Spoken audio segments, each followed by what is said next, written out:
Welcome to active contracts Tamil. So என்னோட name Krishnamurthy. நான் SEBI register advisor கிடையாது. இந்த வீடியோ உங்களுக்கு ஒரு எஜுகேஷ்னல் பர்பஸ்க்காக மட்டுமே. ஸோ வர்ற நவம்பர் 2ஆம் தேதி நம்மளுக்கு மந்த்லி செஷன்ஸ் வந்து ஸ்டார்ட் ஆகுது. ஜாயின் பண்ணணும் விருப்பம் இருக்கவங்க 7904877610 அப்படின்ற நம்பருக்கு வாட்ஸ்அப் பண்ணி கிளாஸஸ்க்கான டீட்டெயில்ஸ் வாங்கிக்கிங்க. ஸோ இதில் வந்து முழுக்க சஜஷன்ஸ் கிளாஸ் டைமில் during the class time and class முடிஞ்சதுக்கப்புறமும் சரி உங்களுக்கு சஜஷன் கொடுக்குறதோ இல்லை கால்ஸோ அந்த மாதிரிலாம் எதுவுமே இருக்காது. முழுக்க உங்களை ட்ரெயின் பண்ணுற மாதிரி தான் இருக்கும். ஸோ இண்டிவிஜுவலாக ஒவ்வொருத்தராக ட்ரெயின் பண்ணுற மாதிரி இருக்கும் உங்களுக்கு. சரிங்களா? தனிப்பட்ட முறையில் உங்களுக்கு டைரெக்டாக ஒரு ஓப்பன் குரூப்பாக இல்லாமல் கிளாஸஸ் மட்டும்தான் மொத்தமாக நடக்கும். மற்றபடி நீங்கள் உங்களுடைய டவுட்ஸ் கிளியர் பண்ணுறது எல்லாமே மொத்தமாக ஒரு குரூப்பாக இல்லாமல் தனிப்பட்ட முறையில் தான் உங்களுடைய டவுட் கிளியரன்ஸ்லாம் இருக்கும். டைரெக்டாக நீங்கள் எனக்கு டிஎம் பண்ணி கேட்குற மாதிரி தான் இருக்கும். ஸோ இன்றைக்கான மார்க்கெட் அப்படின்னு பார்க்கும்போது நேற்றுக்கு நம்மளுக்கு 25,250 அப்படின்றது ஒயிட் எட்ஜோட மிட் பாயிண்ட், 25,150ன்றது ஷார்ட் எட்ஜோட மிட் பாயிண்ட். ஸோ ரெண்டுக்கும் இடைப்பட்ட தூரத்தில் இருந்துட்டாங்க அப்படின்னா மார்க்கெட் வந்து ஒரு சைட் வேஸ் போகிறதுக்கான வாய்ப்பு அண்ட் எஸ்டர்டே ஹை அண்ட் லோவுக்கு உட்பட்டு இருக்கக்கூடிய வாய்ப்பு அப்படின்னு சொல்லி பார்த்துட்டோம். ஸோ அப்படி பார்க்கும்போது நம்மளுக்கு ஓப்பனுக்கு மேலே ஷார்ட் எட்ஜோட மிட் பாயிண்ட்டுக்கு வரவே இல்லை. அண்ட் ஷார்ட் எட்ஜோட டாப்பை கட் பண்ணிவிட்டு அண்ட் ஒயிட் எட்ஜோட மிட் பாயிண்ட்டுக்கு மேலே தான் மேலே போயிட்டு அகைன் திருப்பி ஓப்பனை கட் பண்ணல. இதுதான் ரொம்ப முக்கியம். ஓப்பனோ இல்லை ஷார்ட் எட்ஜோட டாப்போ அவங்க கட் பண்ணல. கட் பண்ணாமல் அகைன் என்ன பண்ணுறாங்க, மார்க்கெட் மேலே தான் ட்ராவல் ஆகுது. அதேமாதிரி ஃப்யூச்சரும் ஓப்பனுக்கு மேலே தான் இருக்குது. ஸோ அப்படி இருக்கும்போது என்ன ஆகுது அப்படின்னா ஷார்ட் ரேஞ்சோட பாட்டம் அதை ரீச் பண்ணணும் நம்மளுக்கு 300 ஸ்ட்ராடில் அப்படின்றபடி அமைஞ்சிடும். 300 ஸ்ட்ராடில் அமைஞ்சிட்டு அங்கேருந்து நம்மளுக்கு மல்டிபிள் ஸ்ட்ராங்கிள் கால் கீழே அமைஞ்சிருந்தாங்க அப்படின்னா ஒரு ரிவர்சல் கிடச்சிருக்கும். பட் அங்கே மல்டிபிள் ஸ்ட்ராங்கிள் புட்டு இருந்தது. அப்போ மல்டிபிள் ஸ்ட்ராங்கிள் புட்டு இருக்குன்னா என்ன இருக்கும், மார்க்கெட் வந்து ஓப்பனுக்கு கீழே இருந்தால் ஒரு பை சான்ஸ் ஒரு ப்ராபபிலிட்டி இருந்திருக்கலாம். பட் ஓப்பனுக்கு மேலே ப்ரீவியஸ் க்ளோஸ்க்கு மேலே அண்ட் ஒயிட் எட்ஜோட மிட் பாயிண்ட்டுக்கு மேலே இதுக்கு எல்லாத்துக்குமே மேலே அப் சைட் ரேஞ்ச் ஆகுதுனால அது ஒரு சைட் பேஸ் ஆஃப் போய் அந்த இடத்துல முடிஞ்சிருச்சு. 300 to 350 ரேஞ்சுக்குள்ளே உட்பட்டே முடிச்சுட்டாங்க மார்க்கெட். ஓகேங்களா? ஸோ இப்போ நாளைக்கு இந்த டேபிளில் பேஸ் பண்ணி நாளைக்கு எப்படி இருக்கும் அப்படின்றத நம்ம பார்க்கணும். அப்போ 300 ஸ்ட்ராடில் அடிப்படையில் தான் இன்றைக்கி முடிச்சிருக்காங்க. ஸோ 300 ஸ்ட்ராடில் அதை பேஸ் பண்ணி பார்க்கும்போது அண்ட் ஷார்ட் எட்ஜோட பாட்டம் அப்படின்றது 25,300 அண்ட் நம்ம 6 ஸ்ட்ரைக் ப்ரைஸ் எடுத்துட்டோம் அப்படின்னா கிட்டத்தட்ட அதுக்குள்ளே நம்மளுக்கு 25,350. அப்போ 25,325 அப்படின்றது நம்மளுக்கு ஷார்ட் எட்ஜோட மிட் பாயிண்ட், அதாவது 25,325. ஓகேங்களா? அப்போ ஒயிட் எட்ஜ் அப்படின்ற மாதிரி நீங்கள் எடுத்துட்டீங்க அப்படின்னா கிட்டத்தட்ட நம்மளுக்கு 25,200 put option and 500 call option. அப்போ 200 to 500 300 பாயிண்ட் அப்படின்னா கிட்டத்தட்ட 25,350. ஓகேங்களா? 25,350 அப்படின்றது ஒயிட் எட்ஜோட மிட் பாயிண்ட். அப்போ கிட்டத்தட்ட 200ன்றப்போ நம்மளுக்கு 300 பாயிண்ட், 200 to 500 300 பாயிண்ட், அதில் பாதி 150 வச்சிங்கன்னா 350. ஓகேங்களா? அப்போ 325 350 இன்றைக்கி டே ஹை அப்படின்னு கூட வச்சுக்கலாம். டே ஹையை தாண்டி ட்ரேட் ஆனால் மட்டும்தான் நம்மளுக்கு பாசிட்டிவ் மொமெண்டம் ஃபர்தராக 400 to 500 வைக்கும். இதில் நீங்கள் கவனிக்க வேண்டிய விஷயம் இன்னொன்று என்னென்னு கேட்டிங்கன்னா 300 put option and 300 call option, அதுக்கப்புறம் வந்து 350 கால் ஆப்ஷன், 400 கால் ஆப்ஷன் இருக்காங்க. இது ஒரு ஆர்டராக ஒரே வரிசையில் இல்லை. சரிங்களா? ஒரே வரிசையில் இல்லை. 200 புட் ஆப்ஷனும் 500 கால் ஆப்ஷன் இருக்காங்க. இவங்க 2 பேரும் கீழே வந்து இவங்க 2 பேரும் மேலே போயிருந்தாங்க. மல்டிபிள் ஸ்ட்ராங்கிள் கால் அமைஞ்சிருக்கிறதுக்கான வாய்ப்பு இருந்திருக்கும். நாளைக்கு சப்போஸ் ஓப்பனுக்கு கீழே இருந்தாங்கன்னா மார்க்கெட் ஒரு சைட் வேஸ்க்குள்ளே போகிறதுக்கான வாய்ப்பாக இருந்திருக்கும். ஓகேங்களா? பட் இப்படி பார்க்கும்போது மல்டிபிள் ஸ்ட்ராங்கிள் கால் அமையலாம்ன்ற மாதிரி இருக்குது. பட் அமைஞ்சால்தான் மார்க்கெட் வந்து மேலே போகிறதுக்கான வாய்ப்புகள் இருக்குது. பட் அமையலை அப்படின்ற பட்சத்தில் என்ன ஆகும், இந்த 300 ஸ்ட்ராடிலுக்கு உட்பட்டு மார்க்கெட்டு சைட் வேஸ்க்குள்ளே முடிஞ்சிடும். அப்போ ஷார்ட் எட்ஜுன்னு எடுத்தாச்சு, ஒயிட் எட்ஜுன்னு எடுத்தாச்சு, ஷார்ட் எட்ஜோட மிட் பாயிண்ட் அண்ட் ஒயிட் எட்ஜோட மிட் பாயிண்ட்டில் நம்ம எடுத்தாச்சு. அப்போ ப்ரீமியத்தின் அடிப்படையில் எடுக்கும். ப்ரீமியத்தின் அடிப்படையில் பார்க்கும்போது 25,300 மைனஸ் 69 அப்படின்னு எடுத்துக்கிங்க. இந்த க்ளோசிங் பேசிஸ் அடிப்படையில் கிட்டத்தட்ட 25,231 அப்படின்றது நம்மளுக்கு ஷார்ட் ரேஞ்சோட பாட்டம். ஷார்ட் ரேஞ்சோட டாப் வந்து 25,453. அப்போ இங்கே நம்மளுக்கு 69 + 3 72 அண்ட் 150 222. அப்போ 25,522 அப்படின்றது ஒயிட் ரேஞ்சோட டாப். இப்போ என்ன ஆகுது, உங்களுக்கு ரேஞ்ச் எக்ஸ்டென்ஷன் ஆகுது மேலே. அதே மாதிரி கீழே 300 மைனஸ் 222 எடுத்துக்கிட்டால் 25,078 அப்படின்னு எடுத்துக்கலாம். இப்போ 25,078ன்றப்ப ரேஞ்ச் இன்னும் கொஞ்சம் பெருசாகுது. டைம் வேல்யூ கொடுக்கப்பட்டிருக்கு. டைம் வேல்யூ கொடுக்கப்பட்டு அந்த இடத்துல கால் ஆப்ஷனுக்கான டைம் வேல்யூ அதிகரிச்சிருக்குன்னு தெரிஞ்சுக்கலாம் அந்த இடத்துல. ஸோ இங்கே நீங்கள் ஆப்ஷன் செயினில் நீங்கள் பார்த்தீங்கன்னா தெரியும். ஸோ அப்போ இம்ப்ளைடு வாலட்டிலிட்டி கால் சைடு கொஞ்சம் அதிகமாக இருக்குது, புட் சைடு கம்மியாக இருக்குது. அப்போ 10 நியர்பை 11, இங்கே 8 தான் இருக்காங்க. இப்போ நம்மளுக்கு ப்ரீவியஸ் க்ளோஸின் அடிப்படையில் அப்போ 300 கால் ஆப்ஷன் அண்ட் 350 புட் ஆப்ஷன்னு எடுத்துக்கலாம். எப்படி இங்கே ஆவரேஜ் ஆனால் 325 தானே மார்க்கெட் இருக்குது.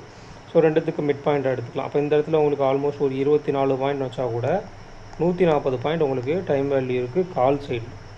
இங்கே புட் சைடில் நீங்கள் எடுத்துக்கும்போது 350க்கு உங்களுக்கு ஒரு 26ன்னு வச்சா கூட இந்த சைடில் கிட்டத்தட்ட 40 பாயிண்ட்டுக்கு மேலே 50 பாயிண்ட்டுக்கு மேலே time value. Over the period உங்களுக்கு கால் சைடு தான் டைம் வேல்யூ ஜாஸ்தியாக இருக்கிறது. அப்போ கால் சைடுக்கு ஓப்பனுக்கு மேலே அப்படி அமையும் போது ஓப்பன் மேலே எஸ்டர்டே ஹைக்கு மேலே ஷார்ட் எட்ஜ் அண்ட் வைட் எட்ஜோட மிட் பாயிண்ட்டுக்கெலாம் மேலே அதுக்கு மேலே நம்மளுக்கு மல்டிபிள் ஸ்ட்ராங்கிளும் க்ரியேட் ஆகும்போது மார்க்கெட்டுக்கு உண்டான அப்சைட் பாசிபிலிட்டிஸ் இருக்குது. அதர்வைஸ் மார்க்கெட் வந்து இந்த டைம் வேல்யூ டிகேக்குள்ளே போகிறதுக்கு ஒன்று கொடுக்கணும். ஓகேங்களா, டைம் வேல்யூ யாருக்கு இருக்கோ அவங்களுக்கு கொடுக்கணும். அட் த சேம் டைம் அவங்களுக்கு கொடுத்து அகைன் அவங்கள கரைக்கணும், இல்லை ஓப்பன்லேருந்தே அவங்கள கரைக்க ஆரம்பிச்சிடணும். இந்த மாதிரி சினாரியோஸ்லாம் அமைகிறதுக்கு சான்சஸ் இருக்குது. அதனால் கொஞ்சம் கேர்ஃபுல்லாக பார்க்கணும் எப்போவுமே. அடுத்தது நம்மளுக்கு பேங்க் நிஃப்டியை பொறுத்த மட்டும் காலையிலே மார்க்கெட் வந்து ஸ்பாட்டை பேஸ் பண்ணி தான் நம்மளுக்கு லெவல் இருக்குது. அப்படின்றப்ப 56,500 ஸ்ட்ராடல். அப்போ 56,500 ஸ்ட்ராடலுக்கு 56,500க்கு கீழே சஸ்டெயின் ஆகலை அப்படின்னு என்ன அர்த்தம்? அந்த ஸ்ட்ராடலுக்கு இன்னொரு பக்கம் எல்லைக்கு அவங்க போகிறதுக்கான வாய்ப்பு இல்லைன்னு அர்த்தம். அதை தான் அவங்க வந்து காலையிலே ப்ரூவ் பண்ணியிருக்காங்க. ஸ்பாட் வெர்சஸ் ஃபியூச்சர் ரெண்டு பேருமே ஓப்பனுக்கு கீழே வந்துட்டு அகைன் இங்கே 500ல் சப்போர்ட் எடுத்து திருப்பி ஓப்பனை கட் பண்ணுறாங்கன்னு என்ன அர்த்தம்? அகெயின் அவங்களுடைய அந்த ஸ்ட்ராடலில் மேலே 250 பாயிண்ட் ரீச் பண்ண போகிறாங்க. அப்போ மேலே 250 பாயிண்ட் ரீச் பண்ணிட்டாங்கன்னா என்ன ஆகுது? அந்த இடத்துல ஆல்மோஸ்ட் அவங்களுக்கு அப்சைட் ரேஞ்சு தான் இருக்குது. ஒரு மல்டிபிள் ஸ்ட்ராங்கிள் காலோ இல்லை கீழே மார்க்கெட் ஓப்பனுக்கு கீழே வரல. சரிங்களா, அகெயின் மேலே தான் சஸ்டெயின் ஆகிறாங்க. ஒரு சைட் பேஸ் டாப் ட்ரெண்ட் அப்படின்ற மாதிரி முடித்து சைட் பேஸ்லேயே முடிச்சிடுறாங்க. கிட்டத்தட்ட கவனிக்க வேண்டிய விஷயம் 56,750க்கு மேலே. சரிங்களா, 750 அப்படின்றது ஒரு மிட் பாயிண்டாக இருக்கனால 56,750க்கு மேலே முடிச்சுக்காங்க. இங்கே நம்மளுக்கு 56,799 அப்படின்னு எடுத்துனா 56,800 call option, 56,700 call option, 56,500 call option and 57,000 call option. அப்போ 56,500 டு மேலே 57,000 மிடில் இருக்கக்கூடிய 500, 700, 800ன்ற ஸ்ட்ரைக் ப்ரைஸ் கால் ஸ்ட்ரைக் ப்ரைஸஸ் இருக்காங்க. அப்போ இவங்களுக்கு அடிப்படையில் எப்படி இருக்கும்? அதாவது 56,750 கடந்து நாளைக்கு சஸ்டெயின் ஆகிட்டாங்க அப்படின்னா 57,000 ரீச் பண்ணுறதுக்கு ஒரு ப்ராபபிலிட்டி இருக்கான்னு பார்க்கும். அட் த சேம் டைம் உங்களுக்கு இதற்கு நியர்பை 56,800 புட் ஆப்ஷன் அண்ட் 56,800 கால் ஆப்ஷனை பேஸ் பண்ணி ஒரு சின்ன ரேஞ்ச் எடுத்து வச்சிட்டிங்க அப்படின்னா அதுக்கு நியர்பை மார்க்கெட் வந்து செல்றதுக்கு வாய்ப்புகள் இருக்கா அப்படின்றதெல்லாம் நம்ம பார்க்கணும். அடுத்ததாக வந்து ஆப்ஷன் செயின். இவங்களுடைய பேங்க் நிஃப்டியோட ஆப்ஷன் செயின் எப்போவுமே ரொம்ப ரொம்ப முக்கியம். ஏன்னா உங்களுடைய மந்த்லி எக்ஸ்பைரி, ஸோ மந்த்லி எக்ஸ்பைரிக்கு உங்களுடைய இம்ப்ளைடு வாலட்டிலிட்டி எந்த பக்கம் இருக்கோ அதை பொறுத்து உங்களுக்கு அந்த ப்ரீமியத்தில் வாலட்டிலிட்டி இருக்கும். ஸோ இம்ப்ளைடு வாலட்டிலிட்டி அப்படின்னு நம்ம சொல்லும்போது இம்ப்ளைடு வாலட்டிலிட்டி யாருக்கிட்ட இருக்கோ அவங்க சைடு சாதகமாக மார்க்கெட் மூவ் ஆகும் அப்படின்னு எடுத்துக்கக்கூடாது. இம்ப்ளைடு வாலட்டிலிட்டி யார் சைடு இருக்கோ அவங்க சைடு ப்ரீமியத்தில் வாலட்டிலிட்டி இருக்கும், ஹை வாலட்டிலிட்டி இருக்கும். நார்மலாக இப்போ ஒரு சைடு வந்து 8, 7 அப்படி தான் இருக்காங்கன்னா இன்னொரு சைடு 10, 11 இருக்காங்கன்னா இந்த 10, 11 யார் சைடு இருக்காங்களோ அவங்க சைடு வாலட்டிலிட்டி இருக்கும். ஓகேங்களா, ஸோ 10, 11 அதிகமாக இருக்கனால அவங்க சைடில் மொமெண்டம் இருக்குன்னு எடுத்துக்கக்கூடாது, அவங்க சைடில் வாலட்டிலிட்டி இருக்கும் அப்படின்றது அதனுடைய பொருள். அடுத்தது நம்மளுக்கு சென்செக்ஸ் வந்து ஓப்பனுக்கு மேலே அண்ட் 82,100க்கு மேலே சஸ்டெயின் ஆகிருக்காங்க. 82,700 வரைக்கும் கிட்டத்தட்ட ஒரு 600 பாயிண்ட் இன்றைக்கி மொமெண்டம் கொடுத்துருக்காங்க. இதுக்கு நடுவில் 82,500 ஒரு ஸ்டாப் ஆகிருந்து மேக்ஸிமம் அந்த 82,500 ஸ்ட்ராடலுக்கு உட்பட்டே இருக்கிற மாதிரி மார்க்கெட் ரன் ஆகிருக்கு. அப்போ இவங்களுக்கு கிட்டத்தட்ட 82,654 அப்படின்றது நான் உங்களுக்கு வச்சு காமிச்சிடலாம்.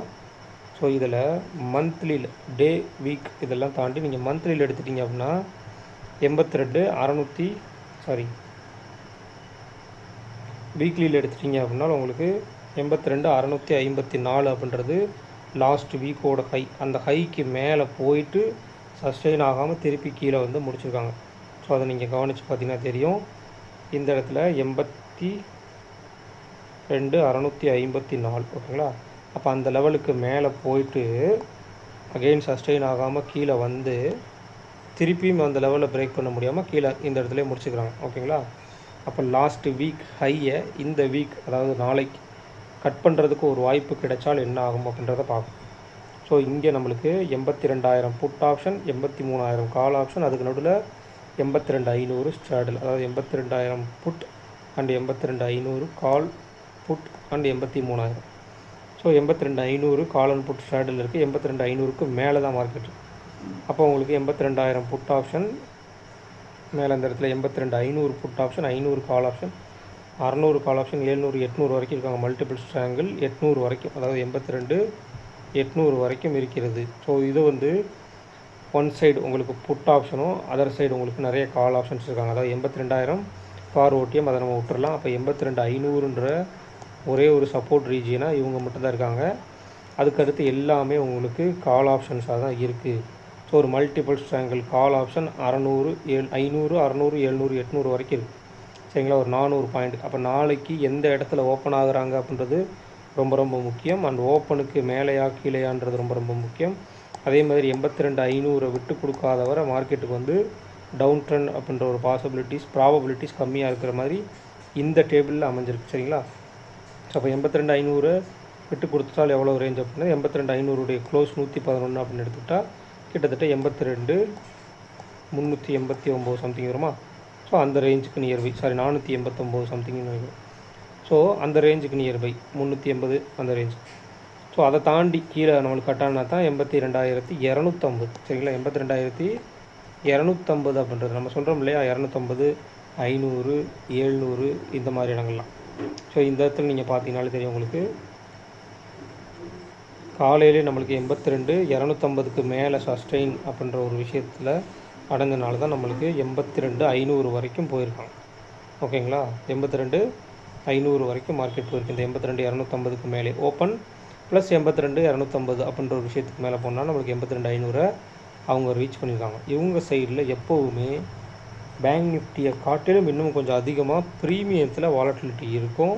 ஸோ அதனால் வந்து உங்கள் ஸ்டாப் லாஸ்லாம் நியர்பை வச்சு அதை ஸ்டாப் லாஸை ஹிட் பண்ணுறதுக்கு நிறைய சான்சஸ் இருக்குது. ஸோ சரியான லோவில் ப்ரெடிக்ட் பண்ணி எடுக்க பார்க்கணும். அதர்வைஸ் வந்து கொஞ்சம் ஒதுங்கி இருக்கிறது நல்லது. ஏன்னா எக்ஸ்பைரி அப்படின்றப்ப உங்களுக்கு கம்மியான ப்ரீமியத்தில் லாட் சைஸ் எடுக்கிற மாதிரி இருக்கும். அப்போ நீங்கள் நிறைய லாட் சைஸோ இல்லை கம்மியான ப்ரீமியம் தான் அப்படின்னு சொல்லி ஒரு கேஷுவலான ஒரு என்ட்ரி எடுத்திங்கன்னா அது ஓவர் த பீரியட் டிகே உங்களுக்கு லாஸ் வர்றதுக்கு நிறைய சான்சஸ் இருக்குது. ஸோ கரெக்டான லோவில் எடுக்கணும்.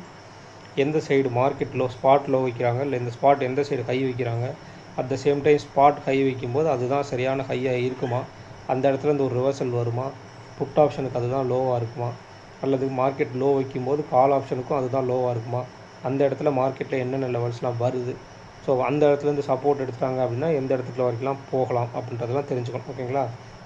அப்போ ஒரு weekly high and yesterday high இது ரெண்டுத்துக்கும் உட்பட்டு மார்க்கெட்டை முடிச்சுக்கிறாங்க ஒரு இன்டிசிசிவாக. ஸோ நாளைக்கு என்ன நடக்கும் அப்படின்றத பார்க்கணும். நாளைக்கு எந்த சைடு ஓப்பனுக்கு மேலேயா இல்லை ஓப்பனுக்கு கீழே அப்படின்றத பார்க்கணும். அண்ட் கால் சைடு நம்மளுக்கு டைம் வேல்யூ இருக்காங்க. நிஃப்டிலையும் சரி, பேங்க் நிஃப்டிலையும் சரி, சென்செக்ஸ்லேயும் சரி, எல்லாத்துலேயுமே கால் சைடு டைம் வேல்யூ அதிகமாக இருக்குது.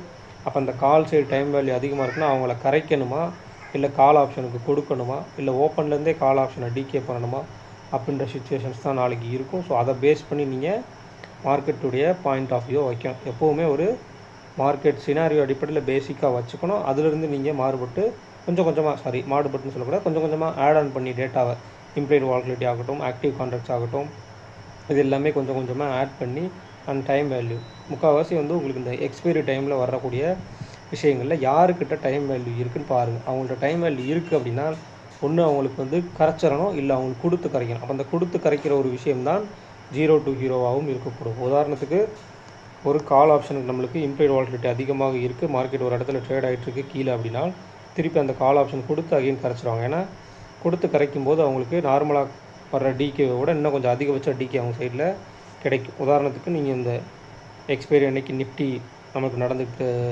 இதே பார்த்துக்கலாம். அவங்களுக்கு ஆல்மோஸ்ட்டு கீழே இறங்கி வந்துட்டு அகைன் கால் ஆப்ஷன் கொடுக்கப்பட்டு என்ன இருக்காங்க, திருப்பி டிகே பண்ணியிருக்காங்க. இதுதான் நடக்கும். சரிங்களா? கொஞ்சம் கேர்ஃபுல்லாக பார்க்கணும். எக்ஸ்பைரி ரொம்ப ரொம்ப கேர்ஃபுல்லாக இருக்கும். ஸோ இந்த வீடியோ பிடிச்சிருந்துச்சு அப்படின்னா லைக் பண்ணுங்கள், ஷேர் பண்ணுங்கள், சப்ஸ்கிரைப் பண்ணுங்கள்.